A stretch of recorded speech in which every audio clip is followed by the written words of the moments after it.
Mr. Speaker, I rise to second the motion by the Minority Whip, Senator Ledama Olekina. And allow me to begin with the words that you used in your communication this afternoon, Mr. Speaker, that in fact, this is a fundamental process in good governance and upholding of democracy. And I remember you calling us to order, Mr. Speaker, and that we treat this particular process with the highest level of responsibility. I do not take my duties as a senator of Nairobi lightly, and especially not when it comes to the process of impeachment of a governor. Mr. Speaker, I consider myself more a debating machine than a voting machine. I don't want to allude anything on any other senator, but for me, the reason I'm in this house is first to debate before questions are put to the vote. And that those people or the colleagues who insist, Mr. Speaker, on straight up going to the vote are doing themselves a disservice, because there's a song that I like by one Emily Sunday. She says, if you can never sing your song, how are we supposed to learn it? I would want to hear my colleagues debating and convincing me why of the two options that are available to the House, Mr. Speaker, the plenary is the best. For me, I'm here to do one thing and one thing only. First of all, I want to thank this SBC, because this debate in the morning, we were asking ourselves whether we should recommend or whether we should make available both choices for the House. And in fact, in the wisdom of the chair, you ruled that this is a choice for this House, that both of those choices must be put before the members, let the debate ensue, and people convince each other as to why one is better than the other. Mr. Speaker, I also have the benefit of having been a member in the last impeachment process of Governor Kawira. That committee was very ably led by my colleague from Kakamega, Senator Khalwale. Mr. Speaker, I have come to be convinced that in fact the committee way is the best way when it comes to impeachment of governor, and I'll give the reasons as to my position. Firstly, Mr. Speaker, this is a serious matter, not just for the governor herself, but also for the people of Meru. As a firm believer in devolution myself, I want counties to work. We fight every day here to get extra resources for these counties, for them to be able to work. Nobody is happy when we have dysfunctional county governments. But, Mr. Speaker, also the threshold for removal of a governor has been set in the law. It is the responsibility of this House, Mr. Speaker, to find out whether on the facts and the evidence that threshold has been made.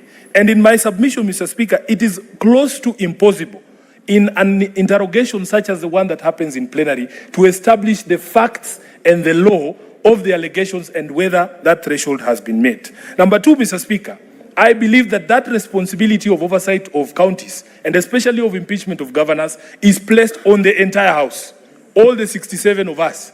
I do not see why, for instance, anyone would want to strip themselves of a role in this process by refusing the committee way. Because, Mr. Speaker, one unique thing about the committee way is the only opportunity that our nominated colleagues get an opportunity to have a say in a matter as important as the impeachment of a governor. If you do not go the committee way, Mr. Speaker, as you know, when it comes to voting... Order, Senator Gloria. Proceed, Senator Sifuna. When it comes to voting, Mr. Speaker, only the heads of delegations at the plenary will get to vote. This is a matter that it should be common knowledge to anybody sitting in this House, unless you don't know where you are. Mr. Speaker, the point that I was making is this. If we want to interrogate the evidence, to sift the noise, because there's been a lot of noise in social media and on the mainstream media about what is happening in Meru, I would beg this House not to join the cacophony of noise just for the sake of joining. That we do a proper analysis of the evidence, we do a proper analysis of the facts, and reach a determination that will be in the best interest of the people of Meru. I have never experienced a plenary, but those of us, our colleagues who have been there, have advised that some of the privileges, like for instance, when we were sitting in the last committee, and Mr. Speaker, I honestly would wish that you bring Senator Cherargei to order, because he's in the habit of shouting at people when they're talking here. If he has a point of order, let him raise it in the manner Senator Cherargei, I'm giving you the final warning for the day. If you have anything, you speak through the chair. Don't engage your colleagues directly. Senator Kathuri, what is your point of order? Thank you, Mr. Speaker. Mr. Speaker, the move and the second of this motion has severally mentioned Meru County, that they know what is best for Meru County. If there is anyone who knows what is best for Meru County, is none other than Kavuri Murungi. I wish they had consulted me because they are advocating Meru issues in a very different manner.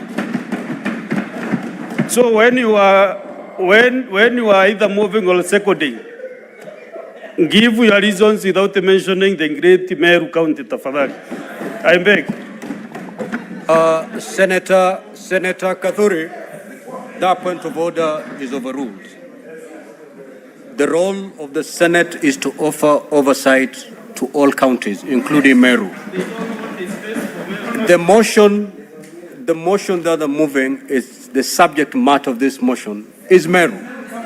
You cannot make any contribution without mentioning Meru. So, Senator Sifuna, kindly proceed to. I thank you, Mr. Speaker, for that protection. And by the time the matter is brought to us, it is an indication of a failure of leadership in the county of Meru. So we are here to deal with your problems you should have sorted out at home. Mr. Speaker, let me conclude by saying that is the work of the Senate. It's a constitutional mandate of the Senate. Senator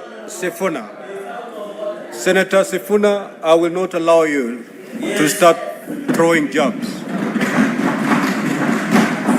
Proceed to conclude. I conclude, Mr. Speaker, although the jab has already landed, I can see it's working, to withdraw the jab. Mr. Speaker, I want to beg this House that in fact, let us go the route of a committee that will enable us to be able to interrogate the facts, to interview witnesses. Senator Khalwale will bear me witness that the last time we were in this committee, similar committee, Mr. Speaker, the witnesses would take oath there and you would subject them to cross-examination. And the people who have experience with the plenary, Senator Ledama, unless he was misleading me, has told me of a different story when it comes to plenary. You will not be able to do the sort of cross-examination that you would get opportunity to do in committee. And Mr. Speaker, if indeed we are going to follow your words of exercising the highest level of responsibility in this particular matter, knowing what is at stake, and by the way, we never pretend to know what is best for the people of Meru. We said we must undertake our function, our constitutional function, in a manner that is in the best interest of the people of Meru. That is not to pretend that we know better or more than those who come from there. Therefore, Mr. Speaker, with those many remarks, I want to second this motion and hope that our colleagues will adopt the same and proceed in that particular fashion. I thank you, Mr. Speaker. Honorable Senators, kindly take your seats. Senator Omtata, unaleta matata. Tafadhali ka. Senator Karen.